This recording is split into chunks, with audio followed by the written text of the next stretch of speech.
Bonjour et bienvenue à Des Doux Échanges, ma série d'entrevues où je jase de jeux de rôle avec les joueurs et les joueuses du podcast Des Vainqueurs et des Vaincus. Je suis Phil et cette semaine, j'ai la chance de m'entretenir avec mon ami Anthony Parent. Salut Tony, comment ça va? Salut Phil, ça va super bien. Je suis bien excité de te jaser parce que t'es le gars que j'aime le plus jaser dans toute la troupe de Des Vainqueurs, des Vaincus. Ben voyons. Fait que ça va être fun. Ben non, c'est une joke, là. Je fais des OK, c'est correct. Parce que là, ça s'en venait trop touchant en partant. Faut qu'on creuse un peu, là, tu sais. En partant, justement, Tony, je te demanderais où tu te trouves sur le spectre du plaisir du jeu de rôle. Je t'explique. J'ai une conception comme quoi il existe un spectre du plaisir qui va de jeu jusqu'à rôle. Jeu étant, tu sais, les mécaniques, les règles, les statistiques. Puis rôle étant le personnage, construire l'histoire, vivre des aventures. Je pense qu'il n'y a personne qui est à un extrême ou à un autre, mais toi, dans ce spectre du plaisir-là, où est-ce que tu te trouves?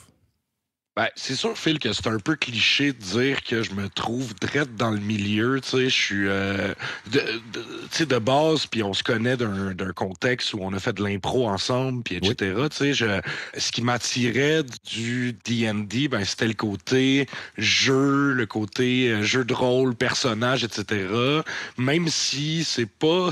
Tu sais, mes personnages sont un peu décrochés toujours, c'est un petit peu all over the place. Par contre, c'est ce qui m'a comme un peu amené vers le jeu de rôle.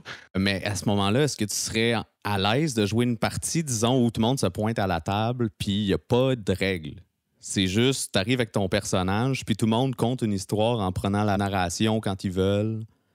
Ben, tu vois, tu sais, c'est le genre de truc qui peut me plaire clairement. Tu sais, on a eu la chance d'essayer d'autres systèmes de jeu. Tu sais, je pense par exemple à Blades in the Dark, qui pour moi a été vraiment comme une super découverte, là, une révélation. Tu sais, j'ai adoré le côté très roleplay. Il n'y a pas d'initiative. On est vraiment sur setter une narrative en commun. Tu sais, puis je pense aussi à Ten Candles. Tu sais, on avait eu la chance de faire ça. Là, en ce moment, je suis en train de plugger tous les jeux de rôle que je connais. Ouais, ça va, ça va. Mais oui, c'est clair que c'est un exercice qui me plairait là, à 100% parce que tu sais, il n'y a pas juste le côté min-max, tu sais, vraiment on joue pour tout péter, tu sais, il y a aussi le côté on crée une histoire puis tu sais, on crée ça ensemble. Moi, c'est ça qui me parle pas mal là, dans un jeu. Fait que oui, clairement, je serais ouvert au bout là. Au début, là, les règles, tu sais, c'était pas ton forté. Là. Moi, je me rappelle, notre première partie Exact. ensemble, c'était autour de 2018 à peu près. Tout à fait, absolument. Mais est-ce que c'était tes débuts en jeu de rôle? C'était-tu la première fois que tu jouais une game ou tu avais eu quelqu'un d'autre à un moment donné dans ton passé, tu sais, au secondaire, qui t'avait présenté Écoute, ça? Ou...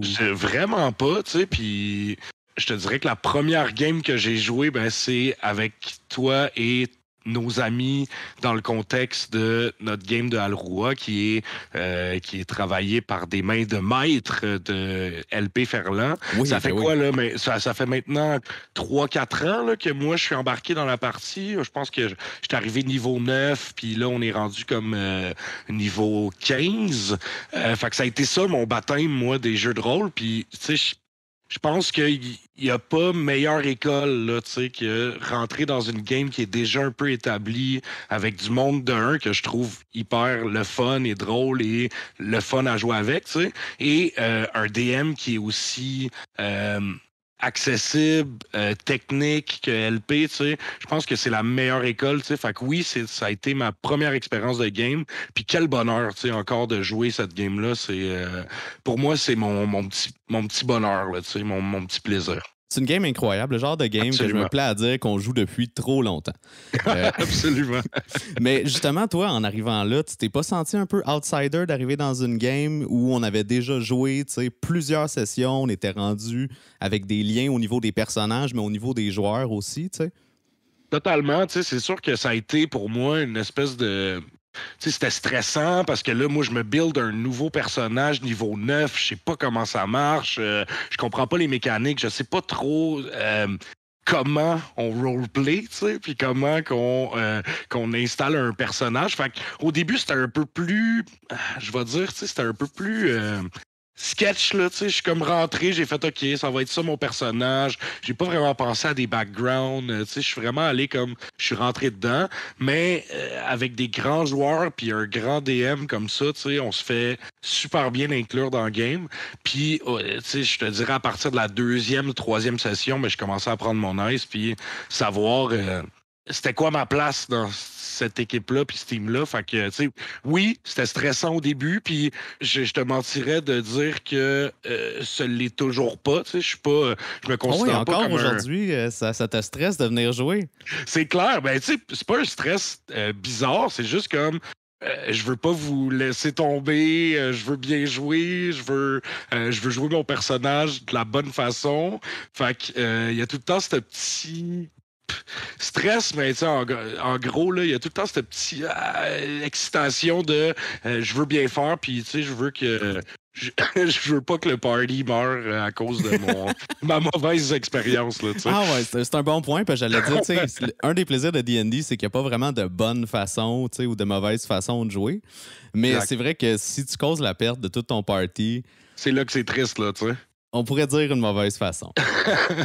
Mais depuis ce game-là, tu sais, t'as fait plusieurs personnages, dont les très mémorables, Yorpos de Des Vaincus. Je pense aussi Stéphane Pinard dans Garde Academy. Le vigneron, absolument. Richie avant dans Des Vaincus aussi. Puis je regardais ça, puis je voyais pas vraiment de lien super clair. Tu sais, t'essayes des affaires. Est-ce qu'il y a comme une démarche en arrière de ta création de personnage?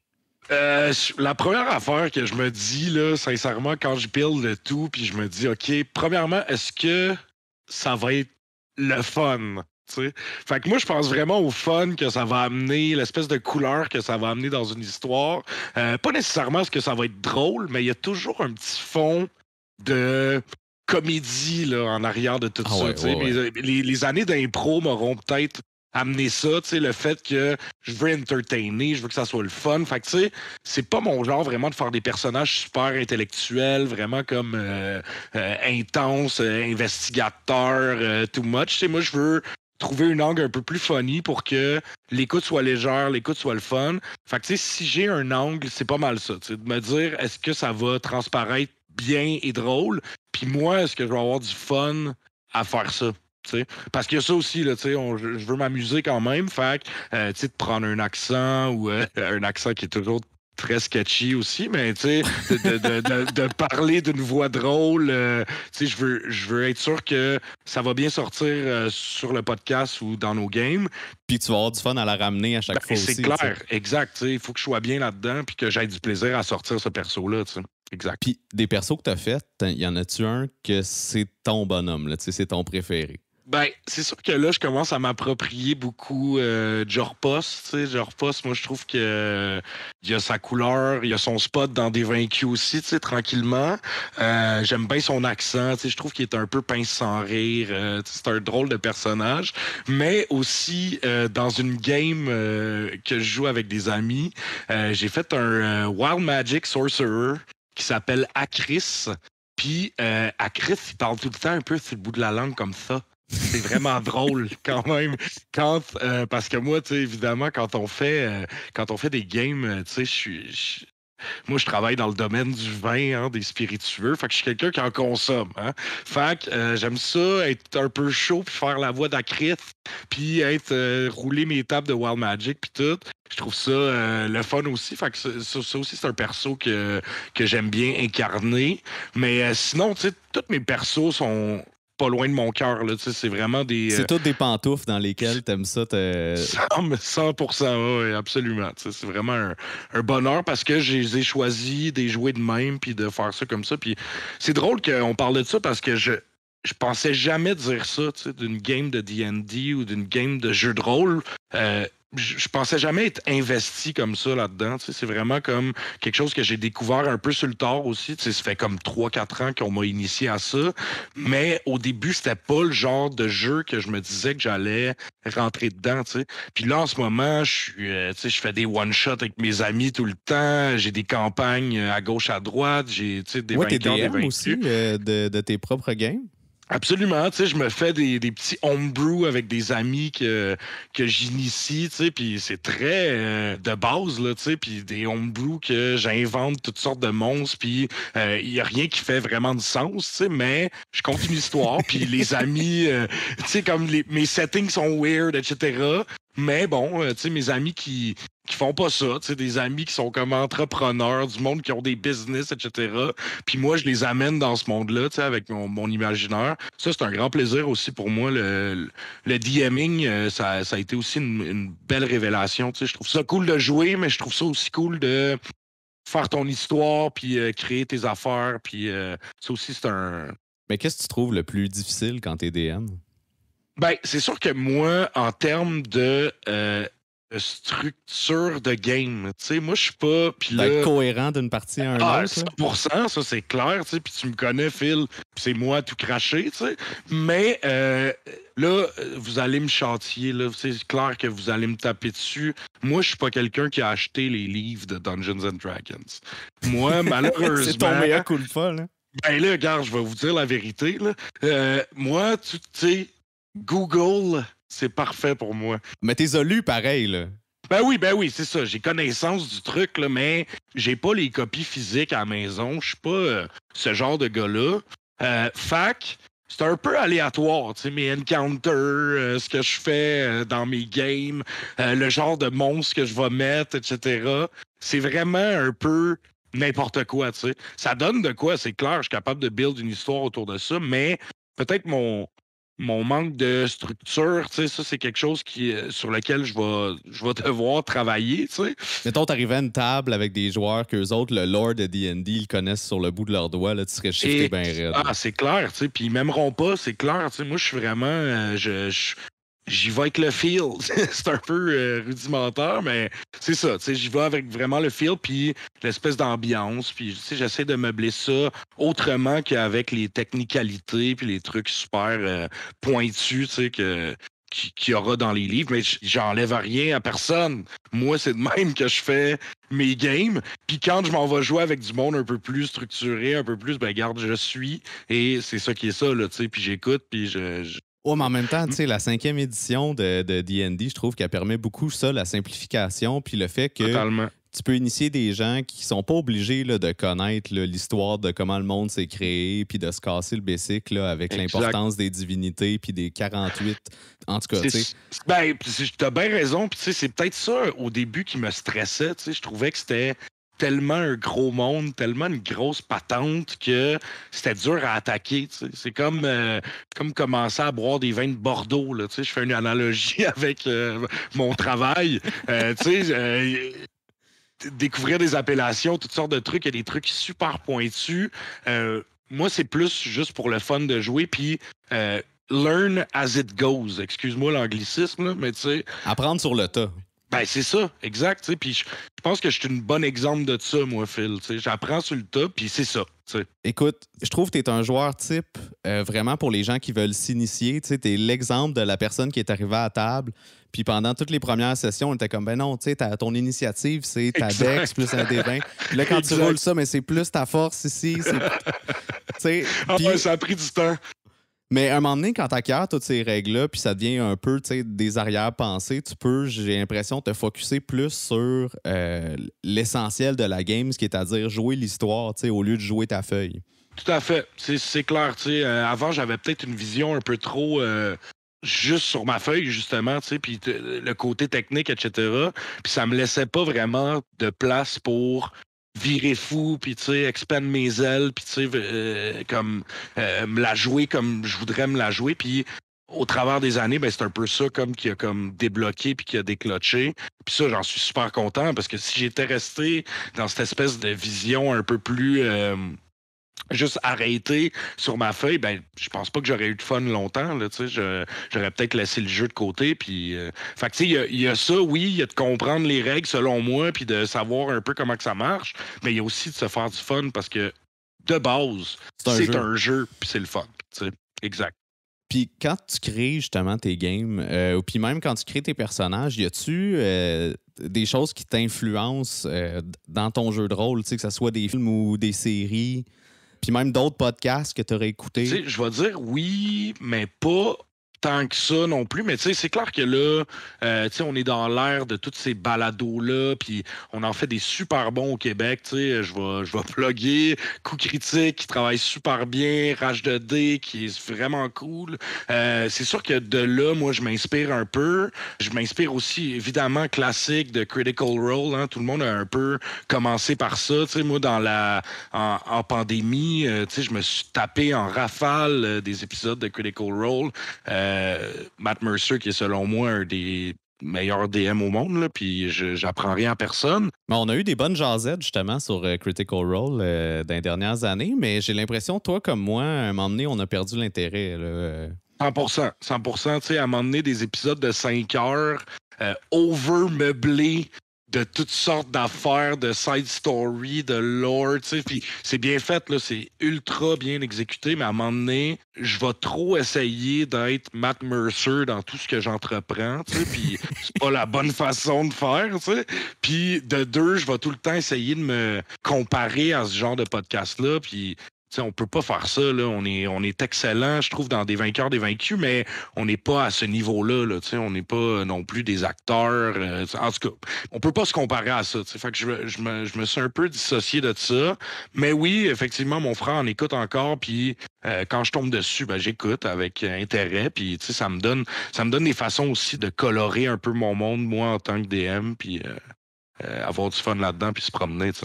Mais t'es-tu un fan, justement, de univers fantastique ou science-fiction ou que ça t'aurait aidé à apporter ça là, dans t'écoutes-tu des séries? Au vrai, Phil, la réponse est non. Pas tant Mais que ça ça, se peut. tu sais. Fait que c'est ça qui est drôle. Je sais pas, je pense que c'est le fait que j'ai découvert ce jeu-là avec des amis que j'aime, tu sais, qui me font rire puis qui me font triper, que je suis comme embarqué dedans. Mais non, je suis pas je suis pas un Star Wars fan, je suis pas un geek de trucs un peu surnaturels ou, tu sais, des affaires comme ça. C'est pas moi tant que ça, tu sais. J'étais un peu plus film d'amour, tu sais, des trucs un peu plus... j'écoute Occupation Double. Je suis très basic là, dans ce sens-là. Mais c'est l'aspect social qui t'a rattaché, dans le fond, au jeu, puis qui est plus venu te chercher que le... Ah, j'avais tellement le goût de rentrer dans l'univers fantastique, mais plutôt j'avais le goût d'un jeu social avec mes amis. Exact. Puis, tu sais, des fois, justement, vous faites des références, des trucs de même que je ne catch pas du tout. Là, fait que je suis vraiment out of it. Mais, tu sais, avec le temps, il y a des trucs que j'ai appris, etc. Puis, ça me plaît, ce genre d'univers-là, mais c'est pas... Je viens pas de là, tu sais. Je viens vraiment pas de là. En ce moment, on est environ à l'été 2022. Environ à l'été 2022. Puis on a déjà joué la majorité là, de la saison 2 et pour des vainqueurs et pour des vaincus. Il y a les finales qui ne sont pas complétées encore, mais somme toute, le gros morceau est fait. Je trouve que c'est une année vraiment forte qu'on a faite cette année là, dans le sans nous lancer des fleurs éperdument. Je trouve que par rapport à la saison 1, là, les deux saisons 2, il y a du jus là-dedans. Là. Clairement. Mais toi, comment tu t'enlignes pour l'année prochaine? Je veux continuer à faire des jeux de rôle, ça c'est clair. Tu sais, là, je suis dans le wagon, puis c'est parti. Tu sais. J'ai le goût peut-être de... Puis ça, c'est une lacune peut-être que j'ai overall, là, tu sais, de mettre peut-être un petit peu plus de background dans mes personnages. Tu sais. Je trouve que mes persos sont drôles un peu en surface, sont cool. Mais il manque un peu de gras sur l'os. D'ancrage un peu dans le monde qui vit. Exact. Tout à fait. Puis, tu sais, un backstory, un background, tu sais, rajouter un peu de fioriture autour du personnage. Puis pas juste être un perso qui rentre puis qui fait des initiatives puis qui se bat puis après ça qui fait des jets d'investigation pour le fun. Tu sais, je veux comme meubler un peu plus mes personnages. Ça serait comme un défi que je me donnerais là, pour l'année prochaine. Ben, pour l'illustrer, mettons, avec Stéphane Pinard, tu avais ton personnage vigneron un peu vulgaire sur les bords. Puis, face à toi, tu avais Alexis qui, lui, avait le baptême de sa fille, puis il était comme très attaché à son backstory de personnage qui était pas mal... un peu le bagage qu'il apportait dans la game, puis ça a créé quand même des revirements intéressants à cause de ça. Sans vouloir dire que ton Tout à passé fait. de vigneron n'a pas créé des revirements intéressants, au contraire. Mais c'était comme un peu une belle façon de l'illustrer, j'ai l'impression. Tout à fait, tout à fait. Tu sais, c'est le genre de truc auquel il faut que je pense un petit peu plus pour rajouter un peu de story là-dedans, là, puis rendre ça un petit peu plus personnalisé, mettons. Tu sais. Mais je travaille fort là-dessus, Phil, je te le promets. Mais Puis je sais, Tony, que des belles choses pour la saison 3. tu travailles toujours promis, fort, promis. peu importe ce que tu fais. Je trouve que c'est une très belle qualité chez toi. T'es super fin. T'es bien fin. Et c'est ce qui conclut notre premier épisode des 12 échanges. J'étais avec Tony, j'étais Phil, et je vous dis merci à tous de nous avoir écoutés. Merci tout le monde. Et continuez d'écouter notre podcast. On a des séries qui s'en viennent. La suite des séries que vous aimez qui s'en vient aussi. Très belle programmation qui s'en vient pour la suite des choses. Alors, salut Tony, salut tout le monde. Merci beaucoup. Salut tout le monde. Ciao.